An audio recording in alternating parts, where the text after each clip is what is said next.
സച്ചി എന്തിനാണ് ഓട്ടോ വിറ്റതെന്ന് അറിയാനായി രേവതി മഹേഷിനടുത്ത് തിരികുകയാണ്. സച്ചി ഒരു കാര്യവുമില്ലാതെ അങ്ങനെ ചെയ്യില്ലെന്നും ദയവായി സത്യം പറയണമെന്നും രേവതി മഹേഷിനോട് ആവശ്യപ്പെടുന്നു.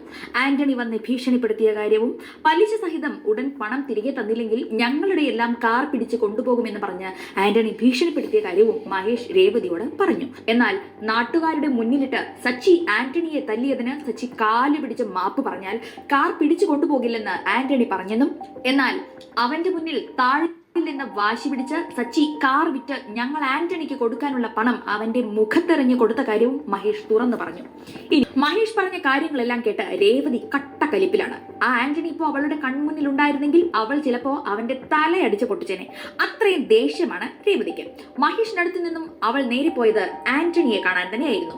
എടാ ആന്റണി എന്ന് ഉച്ചത്തിൽ വിളിച്ച് അവൾ നേരെ അവന്റെ ഓഫീസിലേക്ക് കയറി ചെന്നു. രേവതിയുടെ ഇങ്ങനൊരു മുഖം ഒരുപക്ഷെ ആദ്യമായിട്ടാവും പ്രേക്ഷകർ കാണുന്നത്. എന്തായാലും രേവതിയുടെ അതിനുശേഷമുള്ള ഓരോ ഡയലോഗിനും പ്രേക്ഷകർ കൈയടിക്കും. അമ്മാതിരിയായിരുന്നു പെർഫോമൻസ്. ശരത്തിനെ ആന്റണി കൂടെ കൂട്ടിയതിനും സച്ചിയോട് കാലു പിടിക്കാൻ പറഞ്ഞതിനും അങ്ങനെ എല്ലാത്തിനുമായി അവൾ കണക്കിന് കൊടുത്തു. ഇനി സച്ചിയേട്ടന് കുറുകെ നീ വന്നാൽ നടു റോഡിൽ വെച്ച് ഞാൻ നിന്നെ ചെരുപ്പൂരി അടിക്കുമെന്ന് വാണിംഗ് കൊടുത്താണ് അവൾ അവിടെ നിന്ന് മടങ്ങിയത്. രേവതിയുടെ വായിലിരിക്കുന്നത് മുഴുവൻ കേട്ട ആന്റണി ആകെ ഉരുകിയൊലിച്ചു. ഒപ്പമുള്ള ഗുണ്ടകളോട് രേവതി തന്നോട് ചൂടായ കാര്യം ശരത്തിനോട് പോലും പറയരുതെന്ന് ആന്റണി പറഞ്ഞു. മാത്രമല്ല അവൾ ഈ ചെയ്തതിനുള്ള പണി അവൾക്ക് വേറെ കൊടുക്കാമെന്നും ആന്റണി ഉറപ്പിച്ചു. അതേസമയം കെനിയയിൽ പോകുന്നത് സ്വപ്നം കണ്ടിരിപ്പാണ് സുധി. എങ്ങനെയെങ്കിലും ശ്രുതിയെ പറഞ്ഞ് സമ്മതിപ്പിച്ച് 14 ലക്ഷം രൂപ ഒപ്പിച്ച് കെനിയയിലേക്ക് പറക്കണമെന്നാണ് അവന്റെ ആഗ്രഹം. അപ്പോഴാണ് സുധിയുടെ കൂട്ടുകാരൻ, അതായത് പാർക്ക്മേറ്റ് ബ്രോ, സുധിയെ കാണാൻ വീട്ടിലേക്ക് വന്നത്.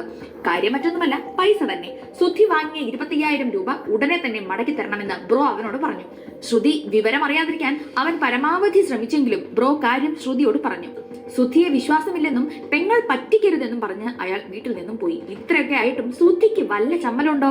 ഒരിത്തിരി പോലുമില്ല. കടം കയറി പ്രാന്തായ ശ്രുതി കട്ടക്കലിപ്പിൽ സുധിയോട് ചൂടാവുന്നിടത്ത് വെച്ചാണ് ഇന്നത്തെ എപ്പിസോഡ് അവസാനിക്കുന്നത്.